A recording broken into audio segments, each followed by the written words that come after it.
কুমিল্লা শিক্ষা বোর্ডের অধীনে ৬ জেলায় একাদশ শ্রেণীতে এবার প্রায় ১.৫ লাখ আসন ফাঁকা থাকার শঙ্কা রয়েছে। এসএসসিতে পাশ কম হওয়ায় এই সংকট দেখা দিয়েছে। পাশ করেছে ১,৬৫,৫৮১ জন, আসন রয়েছে প্রায় ২,৫৭,০০০, ফলে বিপুল সংখ্যক আসন খালি থাকবে।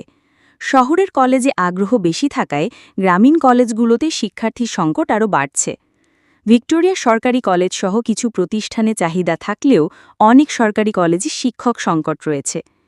কুমিল্লা আইডিয়াল কলেজের অধ্যক্ষ মহিউদ্দিন লিটন বলেন, শিক্ষার্থী না পেলে কলেজ চলবে না, সরকারকে বড় উদ্যোগ নিতে হবে।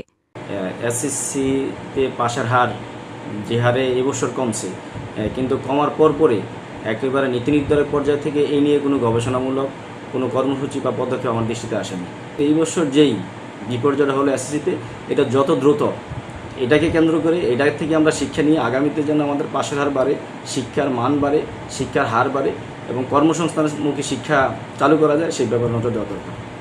কুমিল্লা কমার্স কলেজের অধ্যক্ষ হুমায়ুন কবির মাসুদ বলেন, এবারের ফল প্রকৃত, ভালো কলেজগুলো টিকে থাকবে। শহরে কিন্তু সকল স্কুল কলেজেই কিন্তু ৮০ থেকে ১০০% পাশের হার, তাইলে ফলাফলের শতাংশ কমাইল মফস্বল। আমাদের দীর্ঘদিনের দাবি ছিল ফলাফল মফস্বল এবং শহরে লেভেল প্লেইং পরীক্ষার কেন্দ্র, লেভেল প্লেইং ফিল্ড। কিন্তু এই বছরই প্রথম এটা অনেকটা চেষ্টা করা হয়েছে, যার ফল আপনারা দেখতে পেলেন, যেটাকে ফলাফল বিপর্যয় বলছে।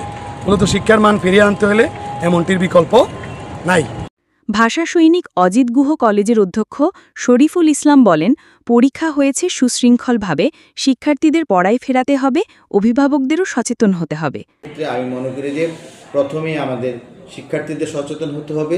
এখন প্রথম কথা, শিক্ষার্থীদেরকে পাঠে ফিরে আসতে হবে, বাসায় ফিরে আসতে হবে, অভিভাবকদেরকে সচেতন হতে হবে, তার সন্তানকে নির্ধারিত সময় বাসায় ফিরিয়ে এনে পড়ালেখামুখী করা এবং শিক্ষকদেরকে আন্তরিকতার সহিত প্যারেন্টসের মমতায় তাদেরকে আবারও আগের মতো সেই শিক্ষা ব্যবস্থায় তাদেরকে আপনার পড়ালেখা মনোনিবেশ করানোর মধ্য দিয়ে এই ফলাফলের উন্নতি হতে পারে।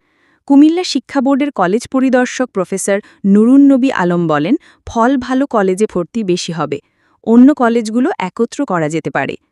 কলেজের যে আসন সংখ্যা তার থেকে যে পাশ করছে তাদের এই যে গ্যাপটা অনেক বেশি। তো আমরা শুধু যদি বলি যে ভালো রেজাল্ট করলে ওই কলেজগুলোতে সবাই ঝুঁকবে, হ্যাঁ, সেটা তো বলার অপেক্ষা রাখে না। যে কলেজগুলোর ফলাফল, উচ্চ মাধ্যমিকের ফলাফল ভালো করে ছেলেমেয়েরা সেই কলেজগুলোতে ঝুঁকবে বেশি। যে এরকম যদি থাকে তাহলে ওই প্রান্তিক পর্যায়ের ওই কলেজগুলো মার্চ করে দেওয়া যেতে পারে। একটু বড় কলেজগুলোর সাথে যদি মার্চ করা যায়, সেটা মন্ত্রণালয় সিদ্ধান্ত নিতে পারে ভবিষ্যতে। শিক্ষার্থী সংকটে অনিশ্চয়তায় পড়েছে অনেক কলেজ, দ্রুত কার্যকর পদক্ষেপ চাই সংশ্লিষ্টরা।